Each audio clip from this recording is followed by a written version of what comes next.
Hello dear students, myself CMA Padmaja Buzruk. I will discuss accounts of electricity companies.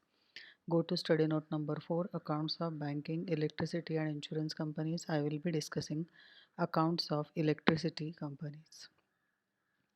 The Electricity Act 2003 provides for accounting of various transactions. Security deposit received by electricity companies. When you want to take new connection of electricity, you have to pay electricity companies a security deposit. That is, security deposit is to be paid to electricity companies if you wish to take new connection of electricity. But if you disconnect the electricity connection, you will get back the security deposit. Accounting of this is given as per the Act. Service line development charges SLD received by electricity companies. At the time of getting new electricity connection, you have to pay SLD charges to electricity companies. But if you disconnect electricity connection, you will not get it back. Grants and loans received from APDRP. APDRP is Accelerated Power Development and Reform Program of Ministry of Power, Government of India. APDRP is a government body. Government body wants growth of electricity companies for which they provide grants for developing electricity companies. The grants which they provide are not supposed to be repaid. Depreciation accounting. Depreciation applicable to electricity companies is different from Companies Act and Income Tax Act. Depreciation as per Companies Act and Income Tax Act is not applicable to electricity companies. Depreciation to electricity companies is applicable as per Electricity Act 2003. Tariff. Calculation of advanced against depreciation for the purpose of tariff as per Regulation 21. All this is given in the Act. Now, one by one, we'll see this in detail. How to account for security deposit.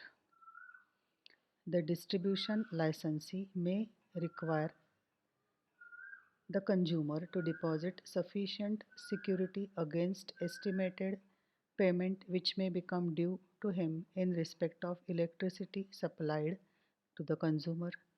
The distribution licensee shall pay interest equivalent to bank rate or more, as may be specified by the concerned state commission, that is, State Electricity Regulatory Commission, on the security and refund such security on the request of the person who gave such security. Now, when these companies get security deposit from the customer, the entry is bank account debit to security deposit. They are supposed to pay interest which is equivalent to bank rate or more. So interest entry at the end of the year, interest expense account debit to outstanding interest, that is interest expense to interest accrued on security deposit. Accrued is outstanding, and this accrued interest gets adjusted with the bill amount. So accrued interest or interest outstanding on security deposit debit to sales turnover. Actually, instead of sales turnover, debtors is the correct head of account because debtors have debit balance.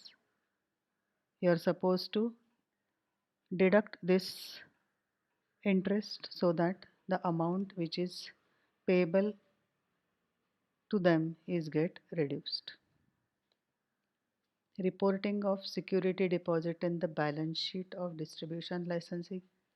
Balance of security deposit account at the end of the accounting period should be disclosed as non-current liability in the balance sheet, as the same is in substance not repayable within a period of 12 months from the reporting date, that is from the balance sheet date, and hence does not satisfy any of the conditions of classifying liability as current.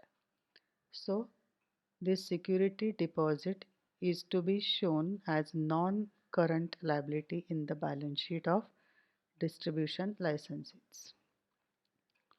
Balance of interest accrued on security deposit account at the end of accounting period should be disclosed as non-current liability in the balance sheet, as the same is in substance not repayable within a period of 12 months from the reporting date and hence does not satisfy any of the conditions of classifying liability as current. Similarly, interest outstanding on security deposit is also to be shown or disclosed as non-current liability in the balance sheet of distribution licensing. Now next is how to account for SLD charges, that is service line cum development charges received from consumers. When consumer get new connection, they have to pay SLD charges which are not refunded back. There are various accounting practices, we'll see one by one. Following different accounting and reporting practices are noticed in published financial statements of some electricity companies. Accounting practice 1, SLD is accounted for as a liability and subsequently proportionate amount is transferred to income statement during the expected life of the asset. So as per first practice, it is to be accounted for as liability and some part of it gets transferred to income side of profit and loss account during the expected life of asset. Accounting practice 2, SLD is accounted for as reserve as the amount is not refundable and disclosed under the head reserves and surplus without transferring any proportionate amount to income statement during the expected life of the asset. Second practice is show this SLD charges received from consumers as reserve under the head reserves and surplus and nothing is to be transferred to income statement. Third accounting practice, SLD is accounted for as capital reserve as the amount is not refundable and subsequently proportionate amount is transferred to income statement during the expected life of the asset to match against depreciation on total cost of such asset. Third accounting practice is show this as capital reserve and transfer some part proportionate amount to income side of profit and loss account during the expected life of the asset. Balance of capital service line contribution account at the end of accounting period should be disclosed as capital reserve under the head reserves and surplus as it is not refundable to consumers. Balance of capital service line contribution account at the end of accounting period should be disclosed as capital reserve under the head reserves and surplus, wherein the amount transferred to income statement is shown as deduction. The amount transferred matches proportionately against depreciation charged on total cost of such asset in the statement of profit and loss. So in short, it is to be shown on the liability side as capital reserve under the head reserves and surplus. The amount which you transfer from this to income statement, that is profit and loss account, income side of profit and loss account, is to be deducted from this, and the amount which you are transferring from capital reserve to income side of profit and loss account should match with the depreciation which you are transferring from total cost of the asset.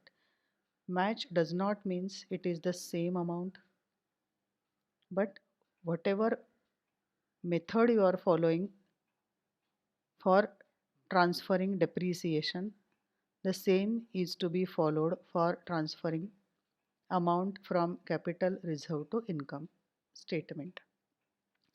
If you are writing off the cost of the asset in 10 years, then from capital reserve, amount is to be transferred to income statement is distributed in 10 years. Accounting practice for SLD is accounted for as reduction in the cost of non-current asset and depreciation is provided on such reduced cost. Fourth practice is whatever SLD charges you receive, it is to be deducted from non-current assets. The value of non-current asset, that is fixed asset, will get reduced, and on the reduced value you are supposed to provide depreciation. Accounting of SLD charges, we'll see how the journal entries are passed. On receipt of SLD charges, bank account debit to capital service line contribution account, and on transfer of proportionate amount to income statement, capital service line contribution account debit to statement of profit and loss. Now 10 lakhs, supposing if they have received as SLD charges, then bank to capital service line contribution 10 lakhs. If they are writing it off in 10 years, so 10 lakh divided by 10 is 1 lakh every year for 10 years, it is to be transferred to profit and loss account. So capital service line contribution to statement of profit and loss account 1 lakh. So in 10 years this amount will get nil. How to account for a grant received under APDRP? Grant received under Accelerated Power Development and Reform Program of the Ministry of Power, Government of India towards capital expenditure is treated as capital receipt and accounted as capital reserve and subsequently adjusted as income by transfer to the statement of profit and loss in the same proportion as the depreciation written off on the asset acquired out of the grant. So any grant received from APDRP is to be considered as capital receipt. It is to be considered as capital reserve to be shown under the head reserves and surplus, and proportionate amount is to be transferred to income side of profit and loss account, that is credit side of profit and loss account, in the same proportion as you transfer depreciation on the assets acquired from the grant. The depreciation for the year to be debited to statement of profit and loss on asset acquired out of grant match against portion of grant transferred from capital reserve. So whatever you are transferring from capital reserve to credit of profit and loss account, and depreciation from asset to debit of profit and loss account should match. The unadjusted balance of capital reserve is disclosed under the head reserve and surplus in the balance sheet. In the cash flow statement, grant received under APDRP is reported under financing activities. In cash flow statement, you are supposed to show inflow and outflow of cash under three activities: investment activity, financing activity, and operating activity. So grant received under APDRP is to be shown under financing activity as per cash flow statement. At any time, if ownership of the asset acquired out of grant vests with the government, the grant capital reserve are adjusted in carrying cost of asset. Whenever grant is given, there are certain conditions attached to it. These conditions are to be fulfilled. If the conditions are not satisfied, not fulfilled, then government can take possession of the asset. Ownership of the asset will be with the government. Then it is necessary that the capital reserve are adjusted in the carrying cost of asset. So you are supposed to show this as deduction from the asset. The grant in aid assistance received by utility under APDRP and its utilization shown under the head capital expenditure made during the year is not considered for calculation of annual revenue requirement of the utility for the year. Accounting for depreciation. As per 2009 regulation, it has been stated in the tariff policy that the depreciation rates for the asset shall be specified by Central Electricity Regulatory Commission, and these rates of depreciation shall be applicable for the purpose of tariff as well as accounting. So depreciation rates for electricity companies are specified by CERC. The Office of Controller and Auditor General of India has expressed an opinion that power sector companies shall be governed by the rates of depreciation as notified by CERC for providing depreciation in respect of generating assets in the account instead of rates as per Companies Act 1956.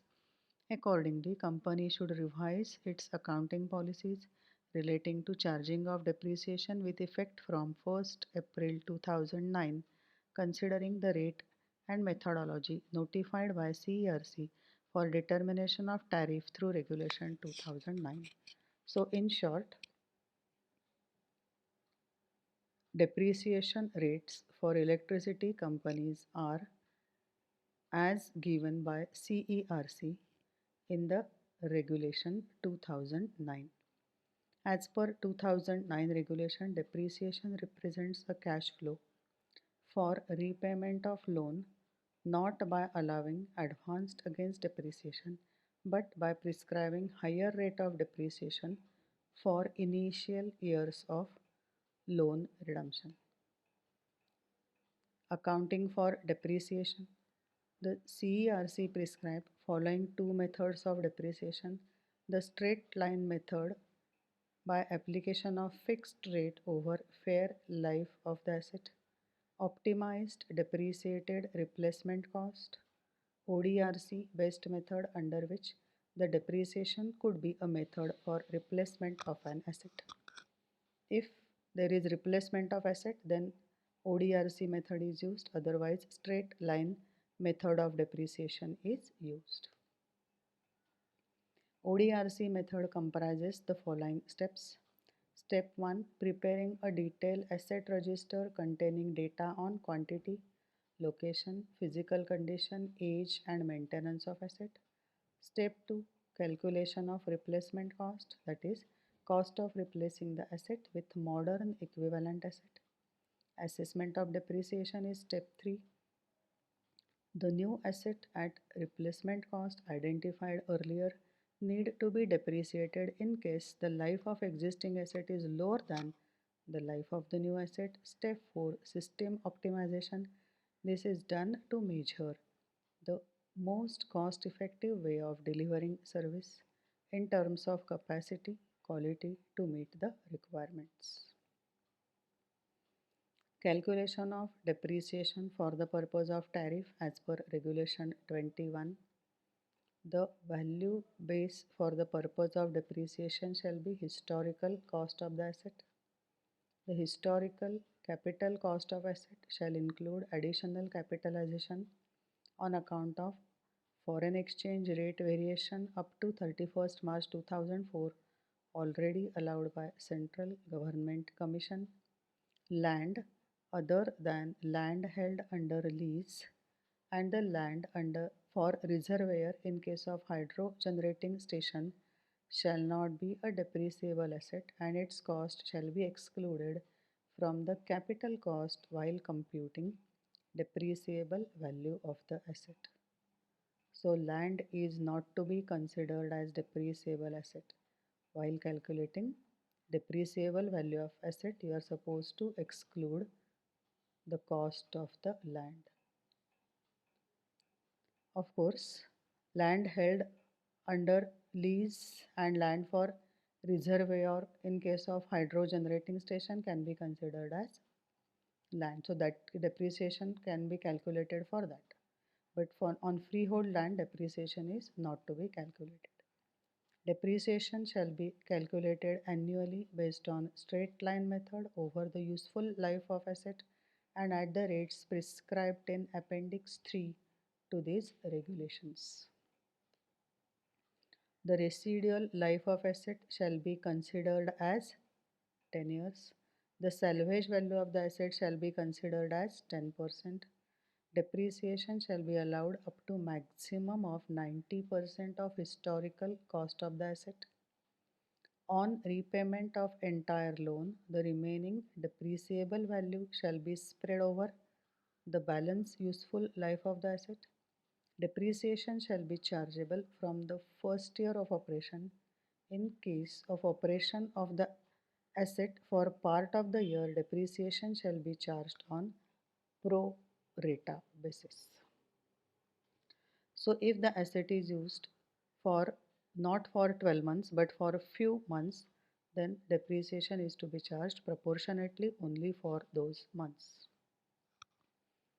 Appendix 3, depreciation schedule. These are the rates of depreciation. Straight line method, salvage value is 10%. Land under full ownership 0%, no depreciation. Land under lease 3.34%. Building and civil engineering work other than Kacha Road 3.34%. Temporary erection such as wooden structure 100%.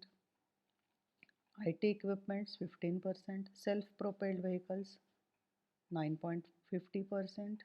Portable air conditioning plants 9.50%. Apparatus other than motor lit on fire 9.50%. Motors lit on fire 6.33%. Communication equipment 6.33%. Office furniture furnishing equipment fittings and apparatus 6.33%. Any other asset 5.28%. These are the rates specified, but no need of by hearting these rates. Mostly in the question you will get the rates. How to calculate weighted average rate of depreciation? Step 1. Calculate depreciation on all individual assets other than freehold land at the rate as per Appendix 3. Cost of asset into prescribed rate of depreciation. For each and every asset, calculate depreciation. Calculate total depreciation on all assets other than freehold land, because for freehold land depreciation is nil. Take the total of depreciation of all the assets. Step 3. Calculate total capital cost of all assets other than freehold land. Then add the capital cost of all the assets. Calculate weighted average rate of depreciation, which is equal to total depreciation on all assets other than freehold land divided by total capital cost of all assets multiplied by 100. We'll see illustration 13. From the following, calculate weighted average rate of depreciation considering the rates as per Appendix 3. They have given various assets and closing balance, that is cost of the assets. Now you are supposed to calculate depreciation, weighted average depreciation rate, and depreciation rate you have to use as per Appendix 3. Just now we have seen Appendix 3. Go through this. Various rates, cost of the asset is given, calculate depreciation. For example, freehold land depreciation is 0. Land under lease 3.34%, 4,30,000 into 3.3% is depreciation. Calculate depreciation using the rates given in the appendix. You will get the total depreciation. Take the total of depreciation. Total capital cost of the asset, but this includes land. So you are supposed to deduct this land.